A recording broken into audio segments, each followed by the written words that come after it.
que en el nombre del Padre, del Hijo y del Espíritu Santo leemos su palabra. Dice: los filisteos juntaron sus ejércitos para la guerra y se congregaron en Soco, que es de Judá, y acamparon entre Soco y Azeca en Efes de Damín.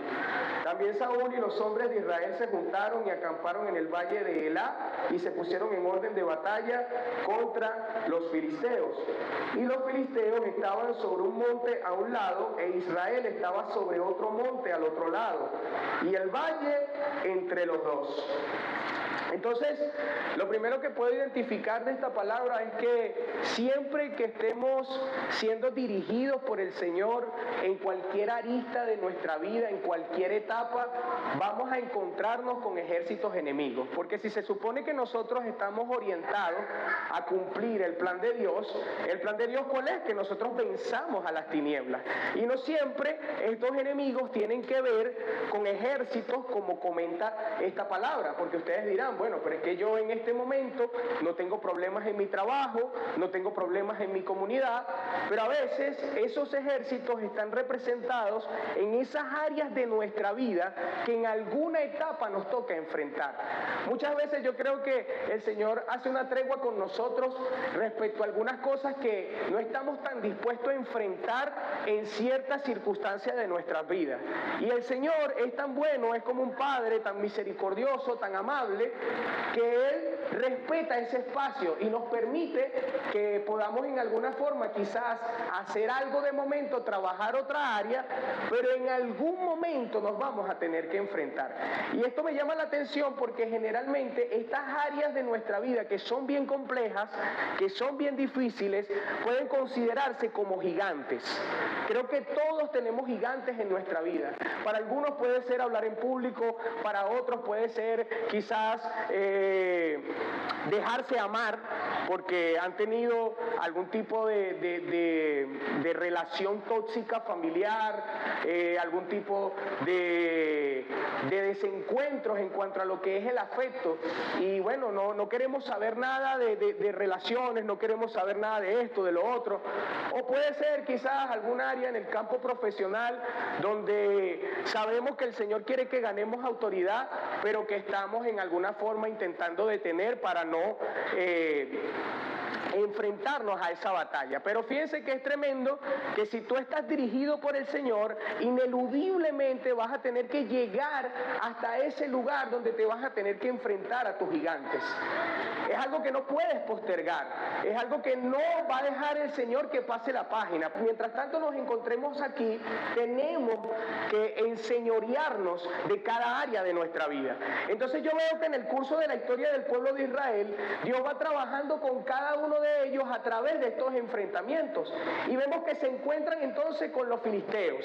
A mí me llama la atención que los filisteos era como un pueblo que permanentemente era como una piedra del zapato para Israel, y siempre esas áreas de nuestra vida están representadas de esa forma.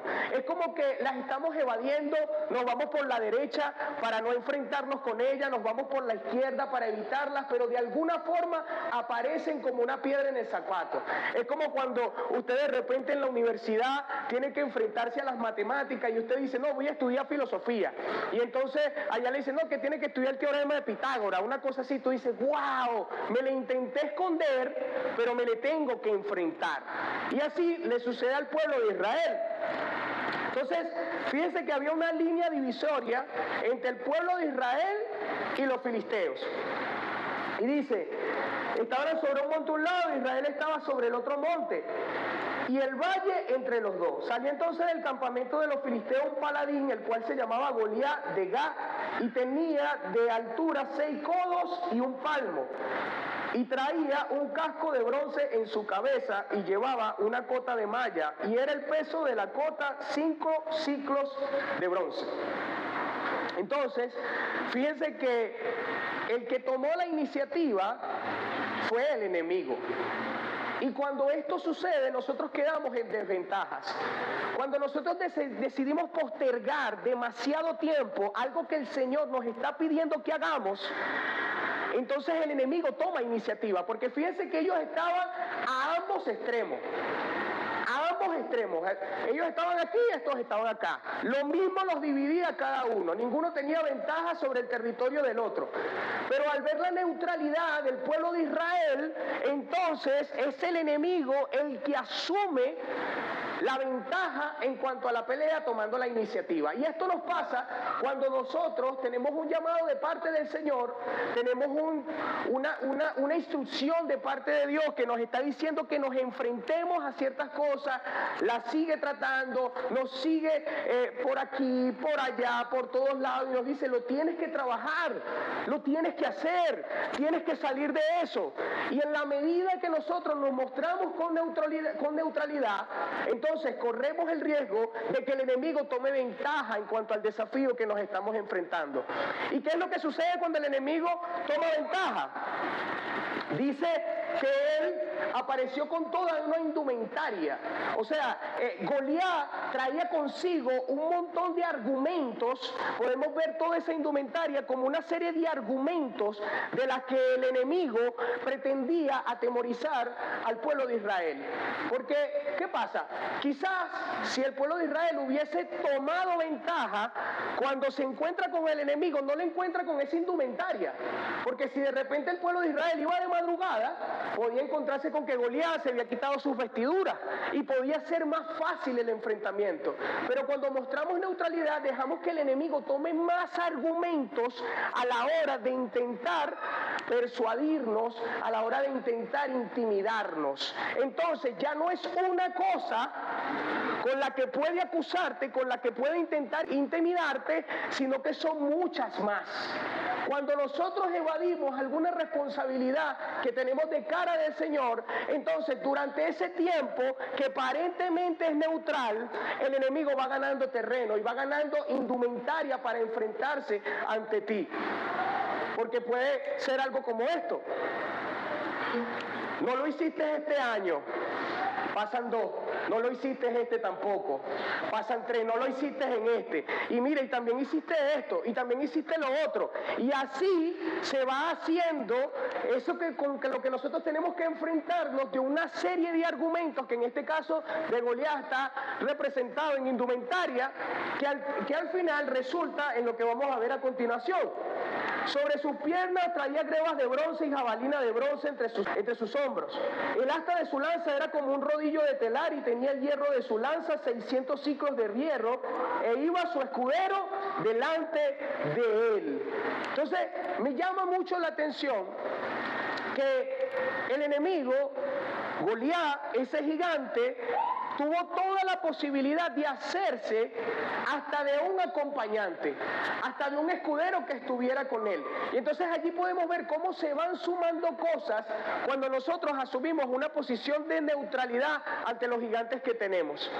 Porque fíjense algo, yo lo voy a decir como para que lo tengamos de manera más práctica y más clara. Los que quizá se enfrentan al desafío del ejercicio físico y lo ven como un gigante, por llamarlo de alguna forma, al transcurrir el tiempo los argumentos se van engrandeciendo, se van ensanchando, porque ya no es solamente la flojera, ya no es solamente el tiempo, sino que ahora también dicen: no, y ahora de paso no tengo edad para eso, y ahora de paso tengo la lipa para afuera. Cuando estaba joven por lo menos tenía agilidad, pero ya he perdido eso. Entonces lo que Dios quiere que sepas hoy, estoy seguro, estoy convencido, es que ese espacio de neutralidad no es su voluntad. Es que ese espacio de pasividad no es su voluntad. Su deseo es que tú tomes ventaja del desafío al que tienes que enfrentarte, porque corres un riesgo importante, que es que el enemigo te intimide en medio de la batalla. Y la intimidación es más peligrosa que el adversario. La intimidación es más peligrosa que la enfermedad. El COVID acabó con la vida de mucha gente, no desde el punto de vista físico, sino desde el punto de vista psicológico. Llámese miedo, llámese temor, llámese duda, incredulidad, desconfianza del poder de Dios.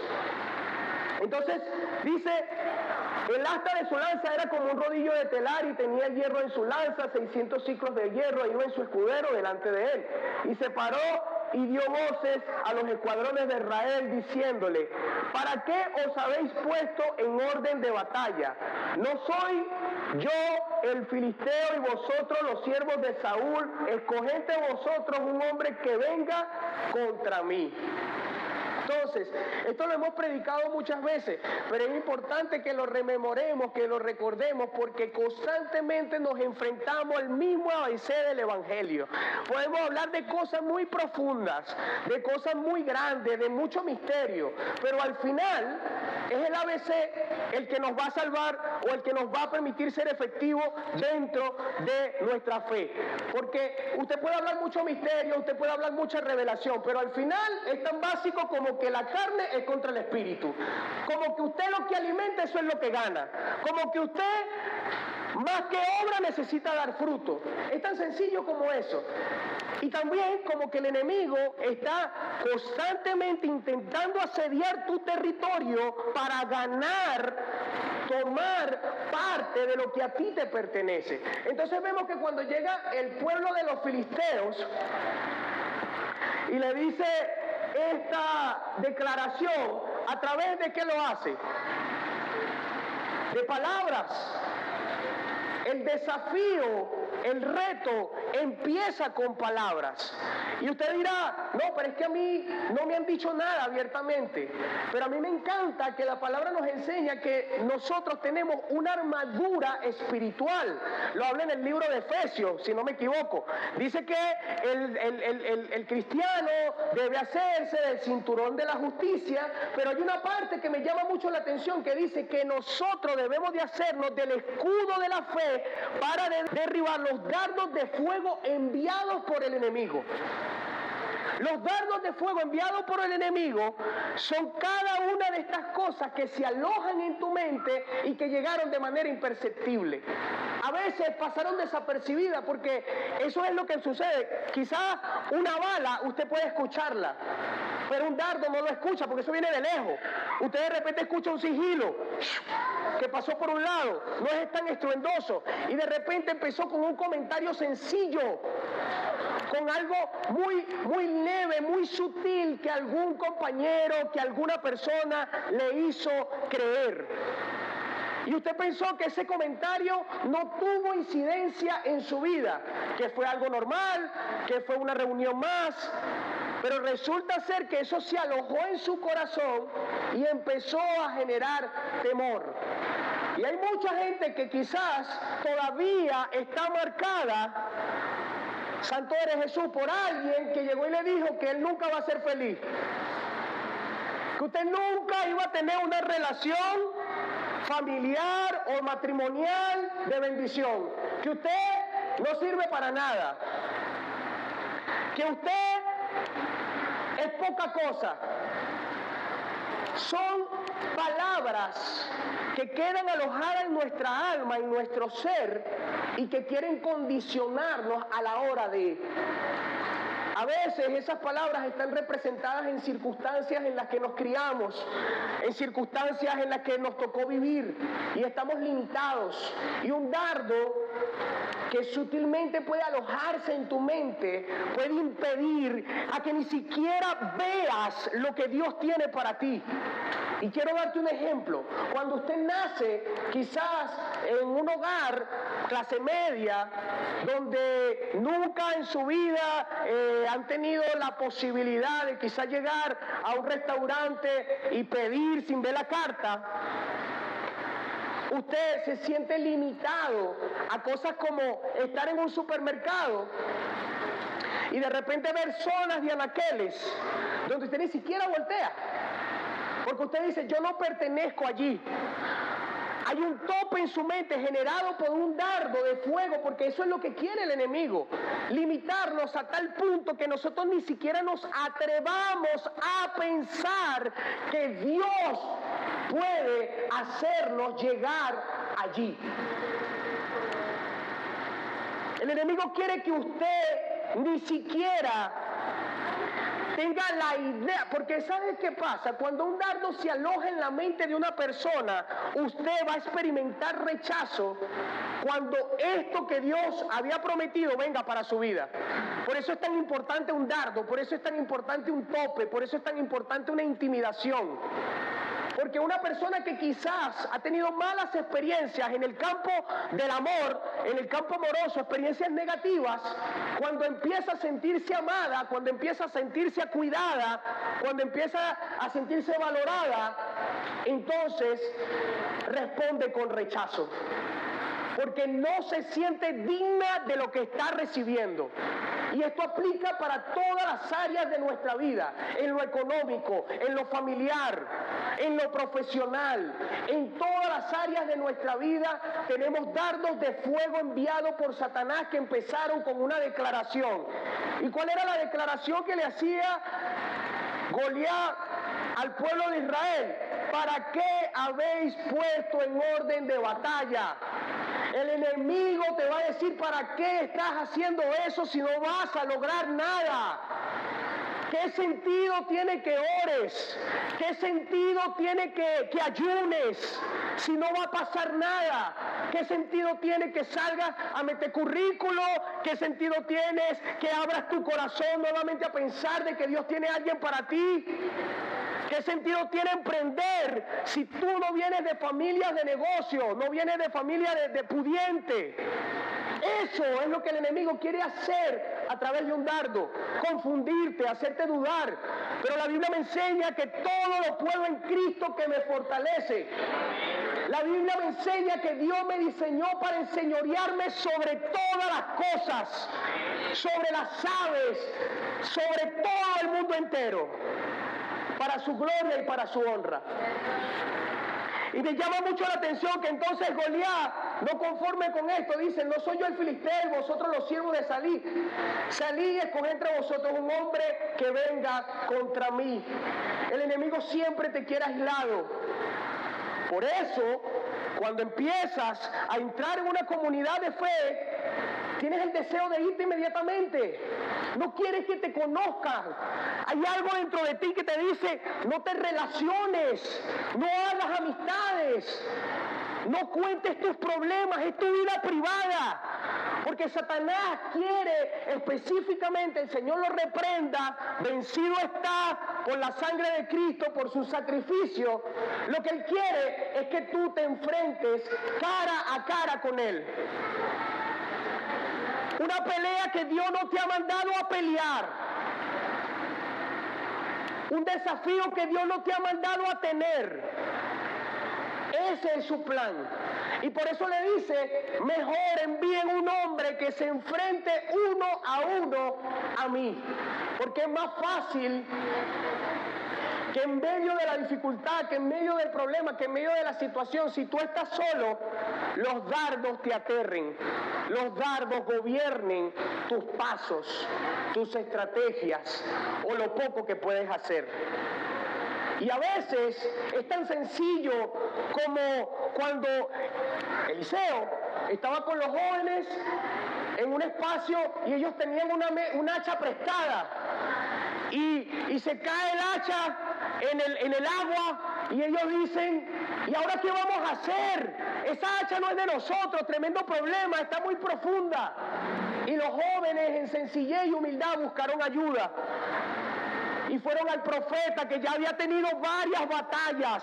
Y yo quiero decirte que aquí hay gente que puede ayudarte. Aquí hay gente que al igual que Eliseo puede ayudarte a que esa hacha flote de manera inmediata. Con un consejo, con un comentario, con una palabra. Porque resulta ser que cuando nosotros nos estamos enfrentando a un desafío, a una guerra, uno de los cosas más valiosas dentro de una guerra es la información. Y el enemigo quiere que tú reserves información. Entre menos sepan los demás de tu batalla, de tu lucha, de lo que tú estás experimentando, más probabilidades de intentar ganarte porque está vencido en el nombre de Jesús, Él tiene. Y Él quiere que tú te reserves información. Pero la información Era tan valiosa que se encriptaba en los tiempos de la guerra, Segunda, Primera Guerra Mundial, encriptaba la información, porque la información es valiosa. Pero ¿sabes qué hacemos nosotros en vez de encriptar la información con los justos, con nuestros hermanos de la fe? Vamos y la llevamos a donde no debemos, al enemigo, en donde nos convencen de que sí, vamos a perder, en donde nos convence de que sí, que estamos en problemas, y no la llevamos a donde debemos, en donde tienes una palabra de esperanza, en donde tienes una palabra de victoria que puede cambiar por completo la situación. Entonces dice que Goliat: escoged entre vosotros un hombre que venga contra mí, y si él pudiere pelear conmigo y me venciere, nosotros seremos vuestros siervos, y si yo pudiere más que él y lo venciere, vosotros seréis nuestros siervos y nos serviréis. Y siempre que el enemigo pretenda que tú pelees en sus términos, te va a ofrecer algo. Siempre lo va a hacer. Si él te está diciendo, no confíes en Dios, confía en un trabajo, él te va a decir, yo te prometo algo. Él te pone ahí una manzanita, un frutico así como el de ese. Le dijo a Eva, va a ser como Dios. Ya Eva era como Dios, a imagen y semejanza de Dios. Entonces, él te dice, pelea de esta forma porque aquí hay algo. Porque él quiere que tú pierdas tu identidad. Él quiere que tú pierdas lo que tú eres en el Señor. En este mundo las cosas funcionan de forma meritoria, funcionan por la fuerza de voluntad, pero tú y yo vivimos por el reino. Nuestras finanzas vienen del reino, nuestro favor viene del reino, nuestra fuerza, nuestro vigor viene del reino, no viene de la forma en que llega en este mundo. Pero el enemigo quiere que tú pelees de esa forma. ¿Y sabes qué va a pasar? Te vas a complejar. Porque Dios te va a llamar a cosas grandes. Dios te va a llamar a cosas que tú no tienes capacidades para sostener. No tienes trayectoria, no tienes currículo. Y es el reino el que establece tu posición. Pero si tú quieres pelear a su manera, pelea a su manera. Él te va a prometer muchas cosas. ¿Y sabes qué va a pasar? Vas a errar en el blanco. Porque te prometió abundancia y te va a dar migajas. Porque te prometió saciedad y te perdiste la bendición por la saciedad. A Esaú le pasó eso. Pensó que era más importante un pequeño plato de lenteja que la primogenitura, que la identidad que tenía en Dios. No conforme con esto. Gracias, hermano. Dice, si pudiera pelear conmigo y me venciere, nosotros seremos vuestros siervos, y si yo pudiera más que él y lo venciere, vosotros seréis vuestros siervos y nos serviréis. Y quiero que busquemos aquí en Génesis 19, 9. Ajá. Fíjense lo que dice aquí, mis hermanos, porque es importante. En el versículo 4 dice, pero antes de que se acostase, rodearon la casa de los hombres de la ciudad, los varones de Sodoma, todo el pueblo junto, desde el más joven hasta el más viejo, y llamaron a Lot y le dijeron, ¿dónde están los varones que vinieron aquí esta noche? Sácalos para que los conozcamos. Es Lot el que le dice a los ángeles que se queden, ¿verdad?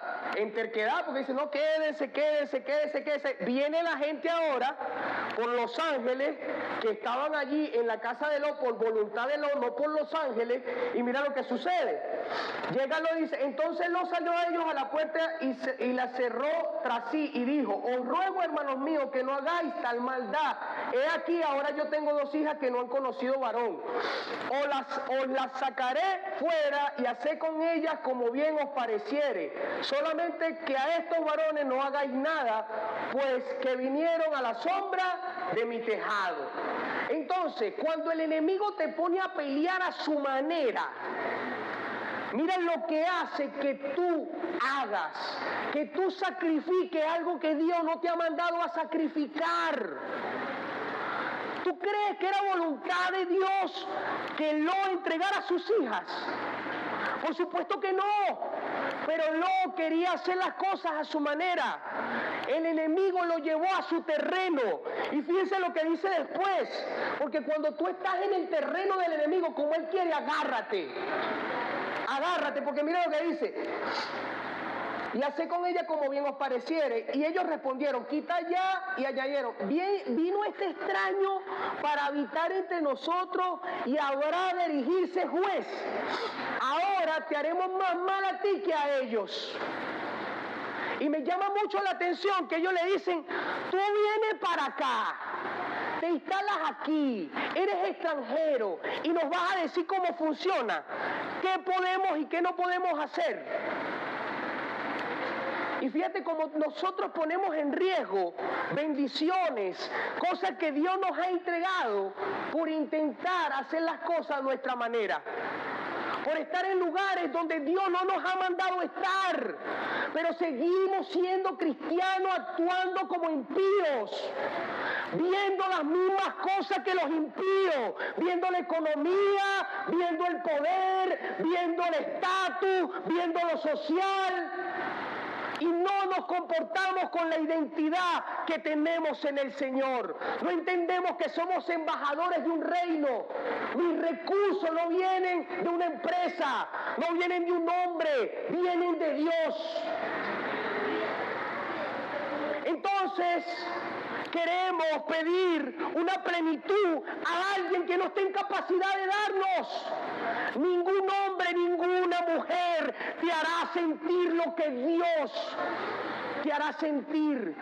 Te dará lo que Dios te puede dar. Jamás. Por más vacaciones en Aruba, por más visitas a Cancún, nadie te hará sentir la paz de Dios. Pero queremos lo del mundo. Queremos vivir como el mundo y tener los resultados de Dios. No funciona así. Dios quiere que tú como Pedro camines sobre las aguas. Dios quiere que tú hagas las cosas de una forma diferente, que te distingas. No somos de este mundo. Hay una diferencia enorme entre la luz y las tinieblas. Y no existe un punto medio. O hay luz o está en tiniebla. Eso no existe. Por eso es que dice que yo lo vomitaré de mi boca. Aquel que esté tibio. Porque como eso que está medio prendido. No, si la luz está apagada, está apagada. Y si está poquitica la luz, ahí lo que gobierna es la tiniebla. Usted no dice, no, si está prendido, cuando la luz se va y queda como en tercera fase. ¿Hay luz? No, porque eso no tiene fuerza para alumbrar a nadie. Entonces, hermano, Dios quiere que entendamos que no estamos aquí para perder la batalla, sino para ganarla. Y vamos a regresar al libro de Primera de Samuel y no nos perdamos de este porque vamos a ver también algo de acá que dice, quedamos en el 10. Y añadió el filisteo, oye, desafiado al campamento de Israel, deme un hombre que pelee conmigo. Oyendo Saúl y todo Israel estas palabras, se turbaron y tuvieron gran miedo. Hasta ahora el enemigo le había hecho algo. Puras amenazas, hermano, y yo vengo a decirte eso. Eso es como el Pedro que ladra, no muerde. El enemigo, hermano, solamente se está poniendo bajo situación de intimidación, de amenaza. Usted está teniendo una situación, una tontería con su pareja y el enemigo te está poniendo en la mente que usted se va a divorciar. El Señor reprenda al diablo, hermano. Mentira. Mentira de Satanás, hermano. Es una tontería. ¿Pero qué? Una amenaza tiene el poder de generar gran turbación y gran miedo. Pero hoy en el nombre de Jesús, por su palabra, somos libres y Él queda vencido. Denle un aplauso al Rey por eso, hermano.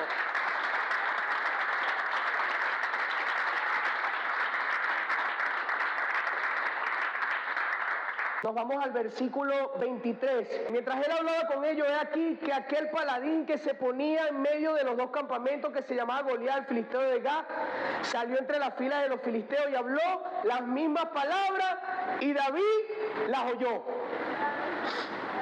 Y me encanta, porque dijo exactamente lo mismo. No dice, no, y Goliat le bajó dos, y iba pasando por ahí David. Y ahí es donde tú entiendes que cuando tú estás lleno del Espíritu Santo, pueden decir misa a todo el mundo, y usted está parado sobre la roca. Y a veces creemos, hermano, que provocar es solamente que a usted se le salga la piedra. Pero no, hay provocaciones también para generar temor. Hay provocaciones también para generar confusión. Y allí lo único que nos puede garantizar ser efectivos es algo que se llama inteligencia espiritual. Inteligencia espiritual. Se habla, los cristianos, no, la inteligencia emocional, porque es que nos encanta meternos para el mundo, porque es que ahí hay. No, vamos a darnos la de psicólogo, vamos a darnos de filósofo, vamos a dar, hermano, en la palabra es suficiente. Y no estamos en menosprecio de psicología, pero qué malo es cuando el cristiano quiere hacerse de las cosas del mundo para explicar lo de Dios. ¿Qué es eso? Hermano, la Biblia es suficiente, el Espíritu Santo es suficiente. Pero todos hemos caído en ese error. Usted, yo, todos. Porque el enemigo quiere robarnos la identidad. Colosenses 1:9, póngalo ahí. Dice, por lo cual también nosotros desde el día que oímos no cesamos de orar por vosotros y de pedir que seáis llenos del conocimiento de su voluntad en toda sabiduría e inteligencia espiritual. Hermanos, Dios quiere que nosotros seamos llenos de esto, pero queremos llenarlo de mundo. Queremos llevarnos de cosas huecas, cuando en Dios usted va a llegar más profundo a su subconsciente que con cualquier terapia de Freud o de, no sé, de quien sea. Porque realmente el que escudriña lo profundo, aún de Dios, es el Espíritu Santo. ¿Cuánto más lo hará con usted? Y cuando usted se enfrenta a una situación, hermano, es diferente. Usted dice, no, ya va, yo creo que es que yo lo estoy agarrando feo es por esto. Porque el Espíritu Santo te muestra, te hace una radiografía completa de lo que tú estás experimentando. Porque es que cuando nosotros nos quedamos en la superficie y no atendemos a la inteligencia espiritual, terminamos haciendo absolutamente lo contrario de lo que Dios nos está ministrando. Lo contrario. O sea, una cosa que yo me quedo impresionado. Yo digo, wow, ¿cómo es posible que lo que Dios me está diciendo en lo profundo es esto y la forma en que yo lo estoy analizando desde mi humanidad es totalmente lo contrario? Y yo le invito a que usted haga retrospectiva sobre algún área de su vida donde haya recibido la respuesta de Dios y se va a dar cuenta de que usted estaba en su humanidad viéndolo completamente diferente, completamente antagónico, completamente opuesto a lo que Dios quería transmitir. Entonces, fíjense que me encanta que llega Saúl y le dice en el versículo 33, no podrás tú ir contra el filisteo para pelear contra él. Tú eres un muchacho y él un hombre de guerra desde su juventud. Hermano, y esto aplica para cada área de su vida. La vida te está diciendo cosas como esto. No podrás tú eso. No podrás tú lo otro. Tú eres un muchacho. Tú vienes de barrio. ¿Sabes que yo sí soy un muchacho? Pero eso es bueno, el que yo sea muchacho. Ah, pero tú no eres, pero eso es bueno, porque cuando tú valoras lo que Dios te dio, hermano, eso adquiere poder. Cuando usted valora lo poco que Dios le dio, ¡ay, papá! ¡Uy! Mi hermano, agárrese yo, porque usted está condenado al éxito. Cuando usted valora lo que Dios le dio. Pero si usted valora lo que tiene el otro, mi hermano, usted está condenado a la depresión, está condenado a sentirse menos, a tener baja autoestima. Porque Dios te enseña a hacerlo de una manera, pero tú quieres hacerlo como Él. Porque Él es el estándar del mundo. Y yo llegó un momento en que yo solté eso y yo dije, no, yo creo lo que Dios me dio, hermano, y Dios me dio resultado, hermano. Porque yo confío en lo que Dios había puesto en mí. Yo agarré mis 3 piedras, dame acá mis 3 piedras. Que con estas 3 piedras es suficiente para yo demostrar que Dios tiene poder sobre el conocimiento humano, sobre lo que dice este mundo que es valioso. Pero si usted vive valorando lo que tienen los demás, usted siempre va a estar frustrado y se aleja de lo que Dios tiene para usted. Póngase de pie, mi hermano. Porque quizás tú sientes que estás metido en un entuerto muy grande. Quizás tú te sientes en este momento como loco, diciendo, ¿y ahora quién me salva de esta? Si yo mismo me metí en este lío, cuando Abraham me dijo, no, ¿para dónde quieres ir? Yo fui el que dije de salir, viendo lo que se ve bonito en el mundo, yo voy para allá, que se ve que hay bastante, que hay plata, hermano. Si Dios le dijo Venezuela, es Venezuela. No invente, hermano. No, que en Suiza, que la ganancia per cápita.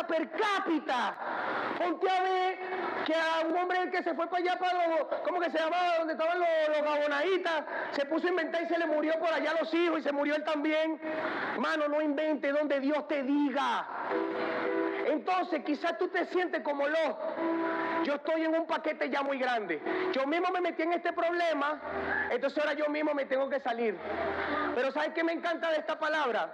En ese momento en el que están allí los asustados, porque querían meterse con los ángeles, y yo me imagino a Lot en esa desesperación que decía, no, ¿y ahora cómo yo me salgo de este problema? Ahora yo soy el responsable. Y por eso Lot estaba intentando resolver a su manera, intentando entregar a sus hijas. Porque hay gente que es responsable y que dice, Señor, yo me compré el lío, yo lo resuelvo. Está bien. Pero ¿sabes qué me encanta? Que dice que los ángeles apartaron a Lot. Lo apartaron y le dijeron, quítate de aquí. Y los ángeles nada más vieron a esa gente y todos quedaron ciegos y quedaron locos. Porque Dios dice que su bien y su misericordia nos alcanzarán todos los días de nuestra vida. Y aunque tú piensas que tú necesitas salirte del problema, hoy Dios te dice, yo tengo poder suficiente y tengo amor suficiente para aún tú habiéndote equivocado, sacarte del problema. Pero aquí hay 2 tipos de personas. Los que van a entregar a las hijas o los que van a dejar que los ángeles actúen. Si usted, hermano, es lo que va a dejar que los ángeles actúen, levante su mano y adore al Señor conmigo. Amén.